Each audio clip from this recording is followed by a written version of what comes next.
Good afternoon, everybody. Name's McClutter. Going to be playing some Valheim today. Pretty much played this game close to about a week now. About a little over 20 hours into it so far. Do have a character that I'm running around with one of my buddies on one of his servers. But for the time being, I'm going to start a brand new character to kind of take you guys through at least the first little bits as far as the game is concerned. So starting off the game, you agree with this selection screen. You can have characters that you can build. It's nice because you can jump between different worlds and realms with each character you create. So I can play with this character, my guy, self-titled McClutters, on a world that I have, and also at the same time go to another one of my buddy's worlds and take everything with me over that's in his inventory. So I don't have to lose any progress, and I can still play the game on the same levels that they're playing. And same thing, like I can take whatever I gain in their world and bring it back to my world just to make life easier. It's really nice and convenient. Starting off here, we have the character creator. Pretty simple. Just choose male or female, skin tone, and then hair and beard. Let's go with the scraggly guy this time around.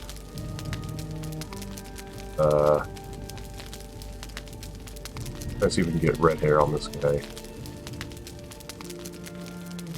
Kind of a brown red. That'll work. Alright, and we'll go with something pretty similar. We'll go with that. That's too easy. And Thor. That'll be easy enough. I do have this world that I have been playing on for the time being. I'll go ahead and create a new world. I'll name it Midgard. Kind of like the area in Viking mythology, so right now we won't do server, but this is what you do. Like, you can create your own world, and as easy as clicking start server, community server, so that way other players can join your world. You can create a custom password, let all your friends know, and join like that. We're not going to worry about that for right now.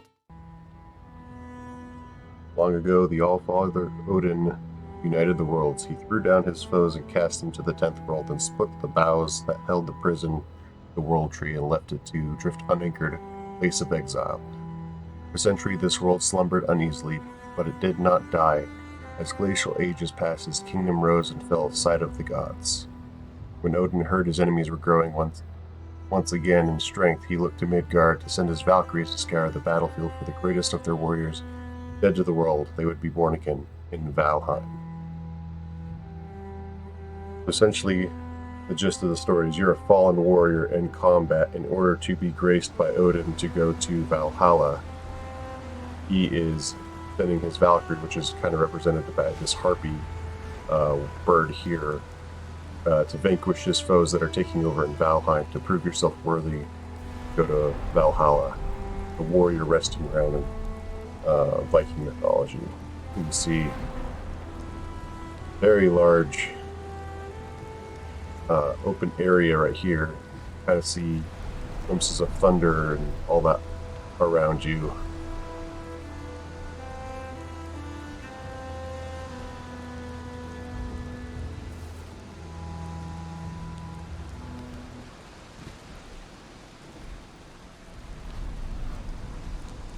You start off around these standing stones. Now, what these stones represent are the kind of 5 bosses that are in Valheim currently.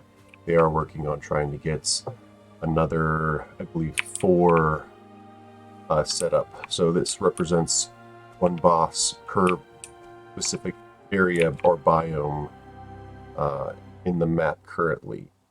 And yeah, we'll work on trying to clear the game with everything. Here is Hugin. He's one of the little NPCs you'll see throughout the game. It kind of just gives you little notes of as far as what's going on, and kind of give you kind of clues of what to do next. Pop up here and there. See this glowing redstone here. Talk to him. Magical stones scattered throughout the lands by Odin as signposts pointing towards the ritual grounds of the Forsaken. Forsaken are the bosses in the area. If you inspect closer, this one will reveal the summoning place of Eikthyr, first prey. He is a mighty beast, so you need to properly arm yourself before attempting to defeat him. Alright, so what this does, you can kind of see this deer kind of emblem on the statue here. That's the sacrificial stone. And if you press the map key, it shows you the map. This is the path that Valkyrie flew in on, and this will always be marked on top of the map overlay. This is the standing stones. There's only one in the game, pretty much right at the center of the map. It bases you in the meadows, which is the starting kind of area. You can explore the whole world if you want to. You might not have enough gear, and you might get killed a little bit. Go to the further out areas. To kind of give you an example, this is the small path that the Valkyrie took it on you. This is the entirety of the world map right here. Absolutely massive. And even on my other game, I have, maybe explored like this little 10% of the world. It is absolutely. But continuing on, you'll find these stones kind of scattered throughout the world, and depending on the specific area you're in, it will clue you in on the next area. Like, let's say you're running around in the next area, find one of these stones, it might mark where this boss is. This is the Elder. But we won't worry about him right now, we're going to worry about right here, Eikthyr. And map pops on the map so I know exactly where it's at.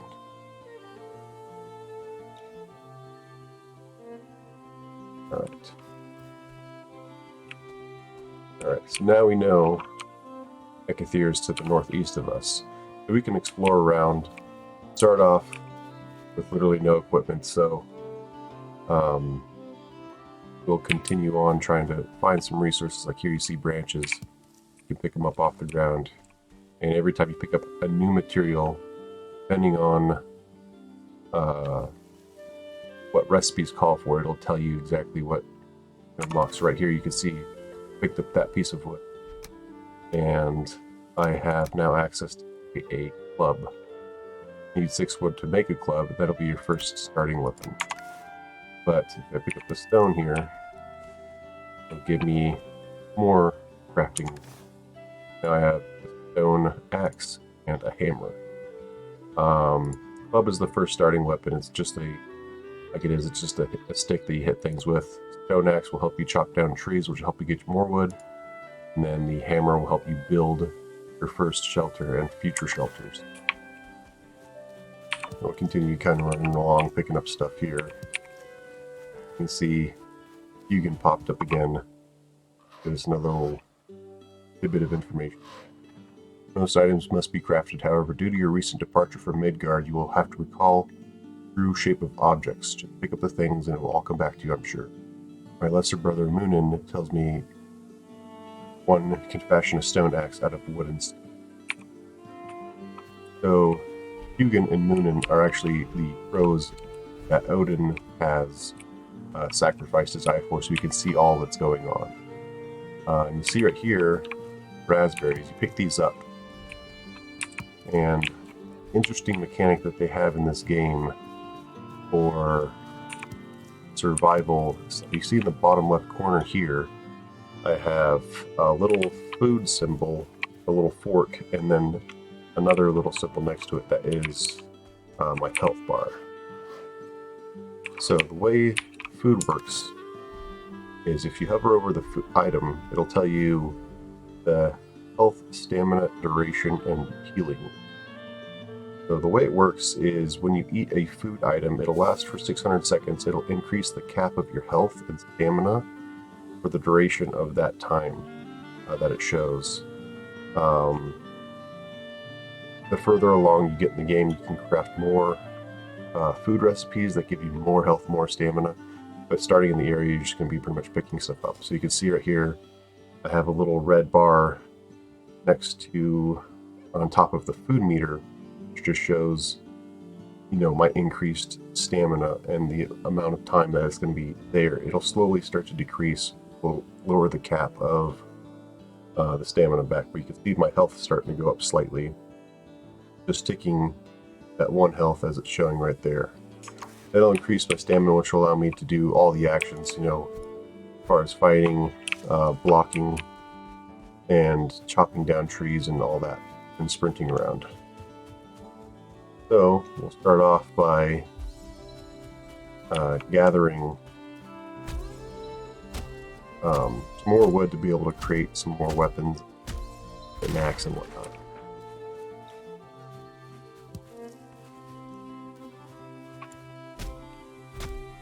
And you can see the stamina bar there at the very bottom underneath the green character, kind of ticking down, and it'll show you the different things that cost stamina and how much it costs per time. Little bushes take a little bit longer to cut down.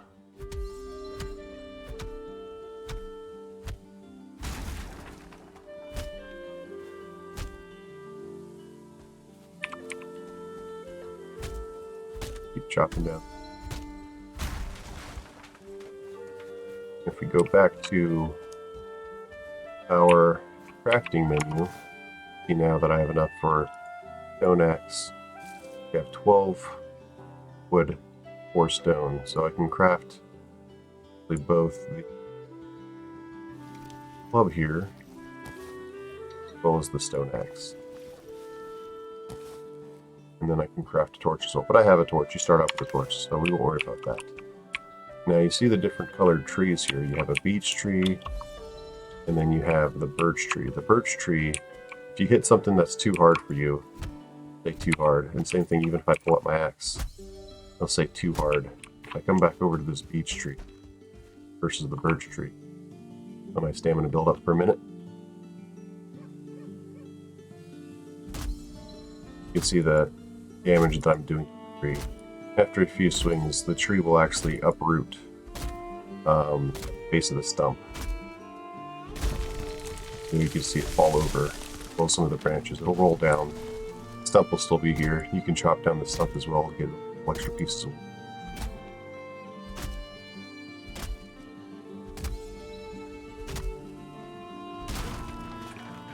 There we go. And now we can chop down this larger log.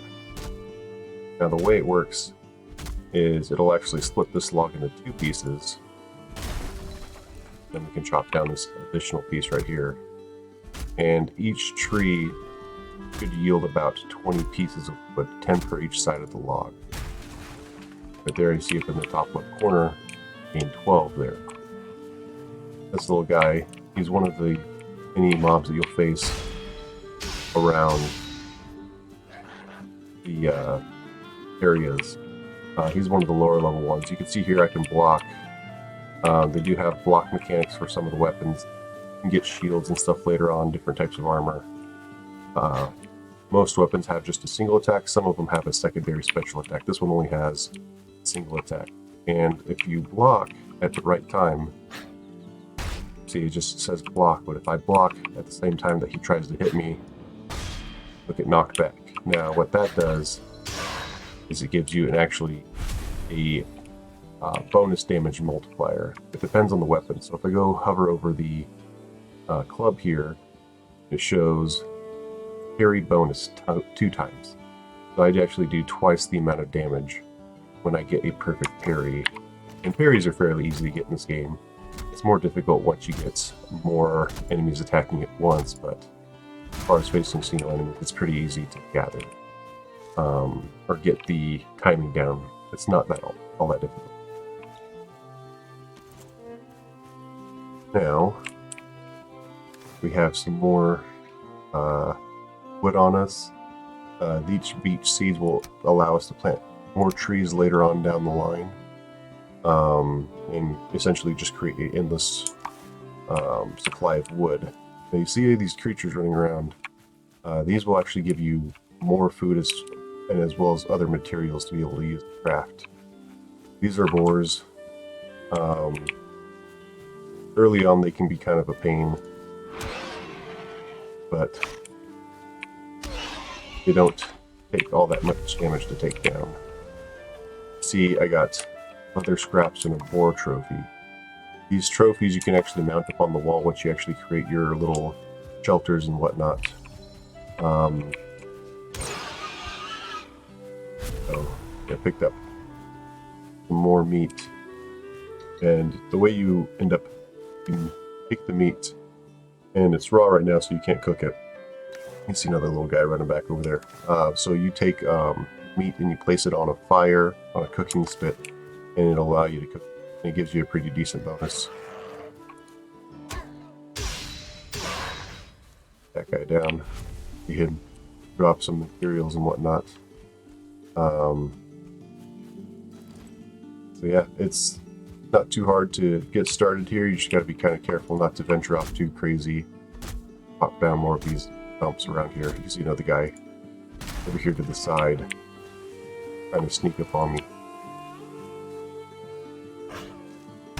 Now I got that perfect parry. You can see how much more damage I do on him there, getting that perfect parry. Alright, so let's continue on. See if we're going to go northeast and find the shrine or the area around it. Over here I actually spotted some mushrooms. So you can pick mushrooms, you don't have to cook them to eat them. You can actually eat up to 3 different food items. You can see here the raspberry is starting to tick back and forth as far as the extended or the duration that it's actually used. So I can actually go ahead and eat another raspberry at this time, and it increases even more. So it's kind of hard to tell, but there's actually 2 different lines here as far as the color that represents raspberry buff and then the mushroom buff. Alright, keep running on northeast. You can see my stamina bar is a little bit larger now. And you can get some specific food items that specifically increase stamina or increase your health, but most of them will do both. It's good to eat whenever you can. You can, like I said, you can have up to 3 food items active on you at a time. And now you can see that Ekathir altar boss on the top right of my mini map. I'm just put right down there so I can show you what it looks like. Along the way, you see these stones here. We'll pick up some of these stones. Early on in the game, before you beat, there's a board. But before you beat the first boss, the way you gather stones is just by collecting the stones off the ground. After you beat him, you actually get the ability to get a pickaxe, and from there you can mine all these other separate stones you see here, get more stones. There's lots of little guys. And here I found some more raspberries. Always good to pick up food whenever you can. Pretty much everything in this game has a crafting purpose. Even these dandelions you can see here. It's not any use to me now, but later on you can gather honey and stuff like that. You can create and distill mead, ferment mead. It will give you separate health benefits as far as healing potions, essentially, or resistance to cold, poison resistances. And here's Hugin again, kind of telling us about the altar. You have found the summoning place of one of the Forsaken. Make the correct offering at the altar, and they will come. Be wary, the Forsaken are not easy prey, so craft a wicked weapon, don your finest armor, and eat a hearty meal before engaging them in combat. So now we know where he is at. Here is a runestone. There's different runestones posted up throughout the map that kind of just give lore, little bits of information. So this one says hunt his kin. So you see he is represented by a deer. So one of the things we need to do is offer, and occasionally you get this little kind of glitch as far as, or bug as far as like the wordage is concerned.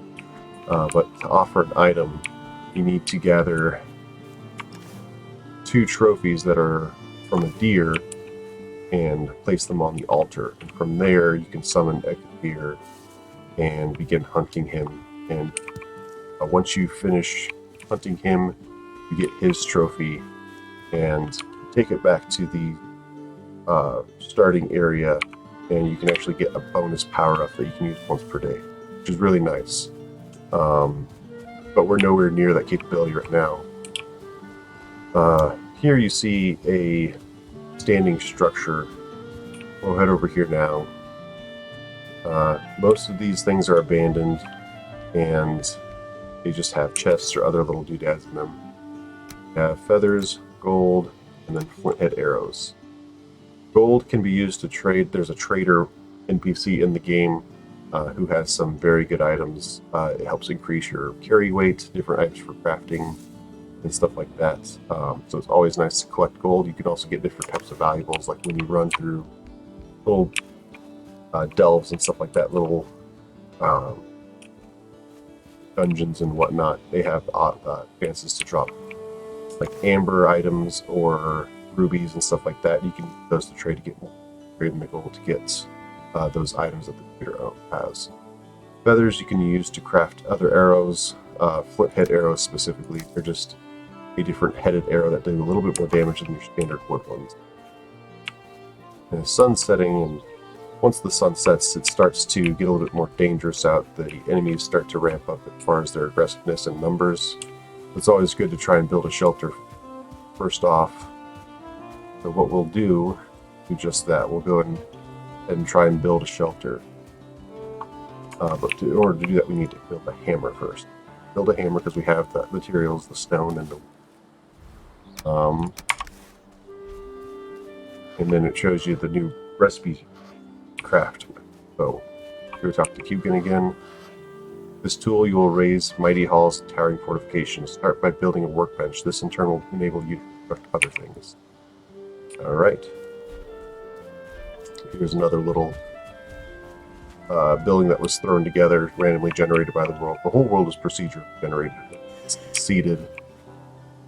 Here you can see there's just a mushroom. Take the mushroom, and you can see in the bottom left corner that the mushroom and the raspberry are both blinking again. We'll go ahead for those to just keep our health and stamina up at the maximum that we can. And you can see that it pops up with skills improved. And the more you use a skill, the more proficient you'll get at it. So the more damage you'll do, weapons, there's a skill for most actions in the game. Here in a minute I'll show you the skill trees that you have access to right off the bat.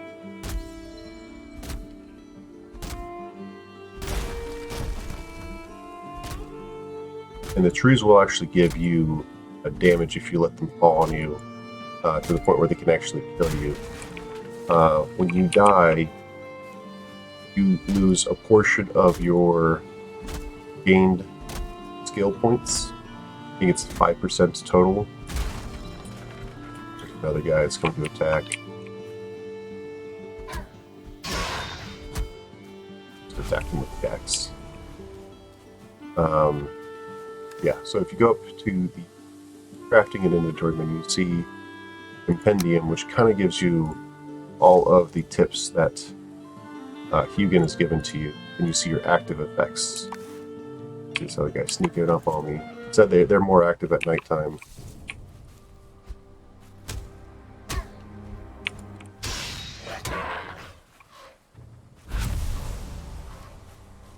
Another message. Temperature drops at night, or you are wet, you will suffer from being cold. This reduces your stamina regeneration. Seeking shelter by an open flame is the best option when this happens. So in that compendium that I was telling you about, go up there, active effects cold. Lower health regen by 50% and stamina regen by 25%. So it's always nice to be able to craft a bed and sleep at nighttime as long as there's no enemies around. And what that will do will just bring it to the next morning right away. So if we go to the skills tab, it shows you all the skills that I've actually used. Bows is just unlocked because I found these arrows here. You can see this orange bar underneath. That actually is indicating the level gain to get up to the next level. And I think the cap is 100. And like I said, when you die, you lose a portion of those skill points, I believe 5%. But now it would be very much, be, 1 or 2 levels maybe. Right now, you can see we have 46 wood. So I'll go ahead and press hammer. And the way the hammer works is in your, well, you have it equipped. You right click with the mouse and you are brought up to this crafting menu. So I'm going to go ahead and go to crafting. They can show you, I have a workbench.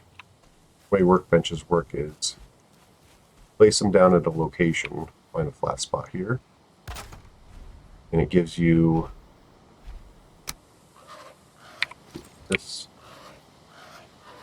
Workbench allows you to craft complex items as well as getting access to more building pieces to start with the hammer.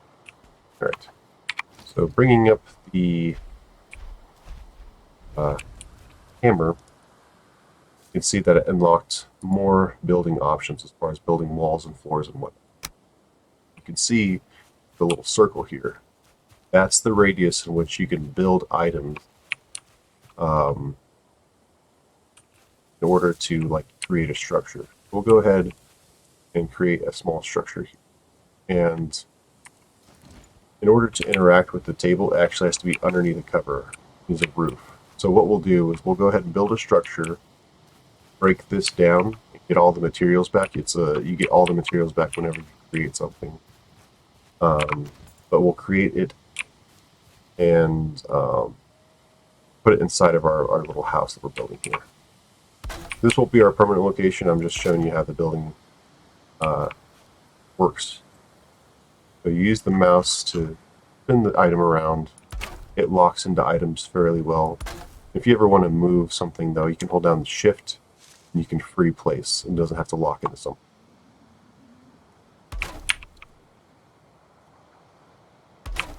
A little bit of a tricky system, but you get it after a little while.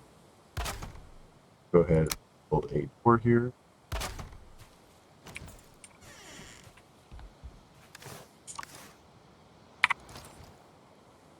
Here I have the floor.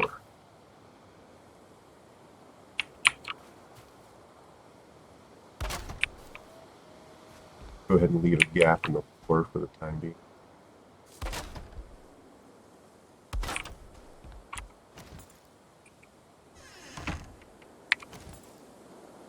Because I was standing on it. Like I said, it'll snap into the spot pretty easily.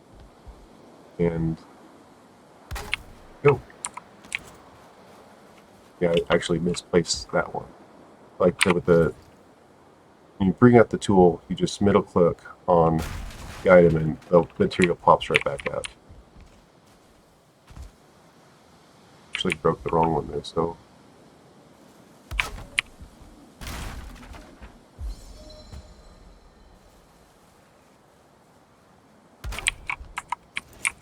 Alright, there we go. There's our basic structure.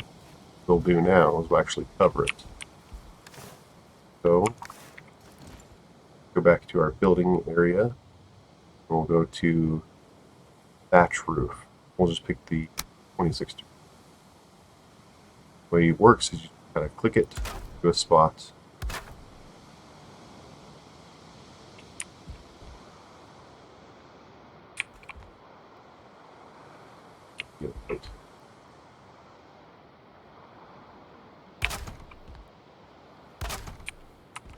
And there is our basic structure for the pen.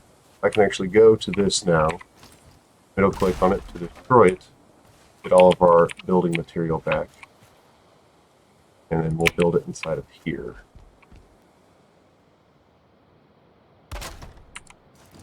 That way it's now underneath a covered area. We can go to it now, and it'll show you all the other different items you can craft. A nice thing So you see the durability on my items is this little white bar here represented underneath the item itself. Here's the repair item, and it actually will repair everything for free. Even if it breaks, it won't disappear, it'll just be unusable. So now that I have workbench, covered area, next thing we'll try and build is a bed, if we have enough wood for it. We do not. It's grayed out. It shows you at the very bottom of the screen I need 8 wood. So we'll bring up crafting menu. I actually have 2 wood, so we need to chop down another piece of a tree. Did see a fallen tree over here, yes. So go ahead and chop this piece. Hopefully we'll get the 6 wood we need for to build it. 5, 1 short. Go find another piece.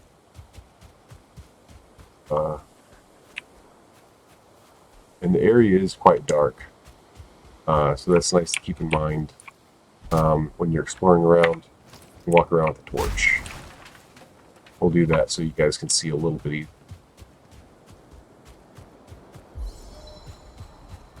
Back over here to my lean-to,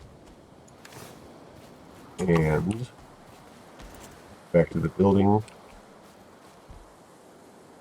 Place down the bed, and it just shows you where it's red, where it can't be built. Now, if I try and sleep here, you can sleep the night away in your bed. We can feel fully refreshed and full of energy. Another improvement to your home would be chests where you can store some items. Good practice to always have spare equipment. Something unfortunately should happen while you're exploring. So he does bring up a good point. If you do die, you drop all the items currently in your inventory. If I died, I lost all this. I can hide it clean. I can sleep in this bed, but if I try and sleep in it, it needs a nearby fire. So to build a fire, same thing, you go to your crafting menu. In miscellaneous, you see fire. Right now, for stone and wood. So we'll have to kind of explore around, see if we can find any fallen stones on the ground. And you can see on the map right here, it actually pops up the bed that you're currently set your spawn to. So if you die and didn't have a bed, you'd spawn right here just at the main entrance of the map. But when you have a bed spawned, you'll automatically just spawn right back there. That's why it's always nice to set a spawn so that way you know exactly where you're coming back to every time, and you'll have chests full of items which you get later on in the game. Alright, need 1 more stone. There's 1 more stone. Pick up this other one here since I see it. And then we need a little bit more wood.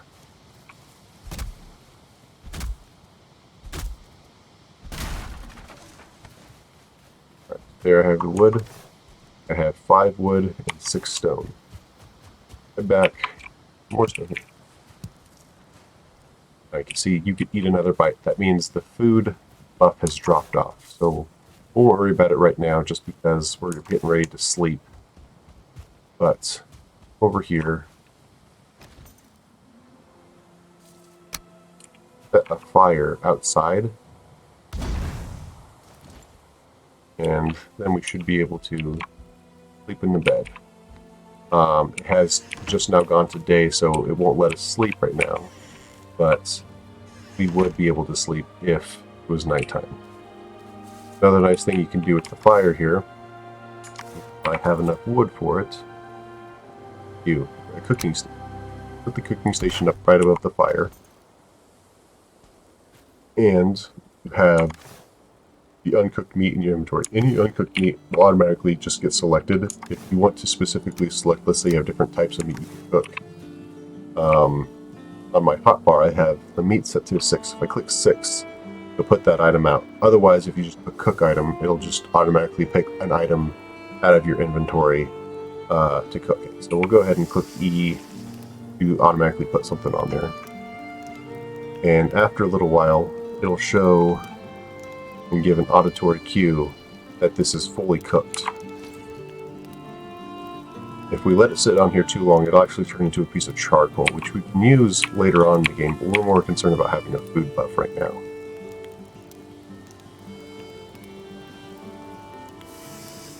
Gives it auditory cue to actually turn brown, so we'll pick it up, cook to eat.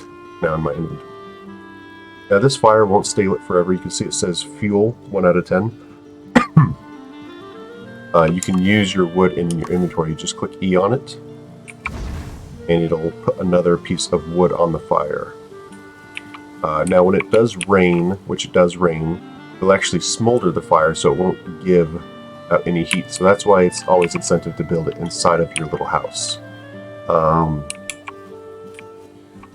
But if you have it built inside of the house, you have to have proper ventilation in order for the smoke to disperse. If you don't let the smoke disperse, you'll actually take damage from the smoke, and it can kill you.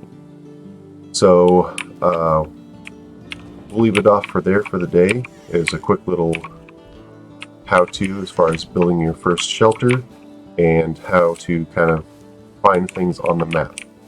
The next continuing ones will go ahead and continue on from this point on, and hopefully we'll be able to eventually take on Ekathir at the altar over there. Anyways, guys, I hope you guys enjoyed the stream. You guys enjoyed following us along. Eventually we'll get to crafting more materials and more weapons and all that stuff, and like I said, we'll take on that first boss. Hope you guys had a good time watching. I'll catch you next time.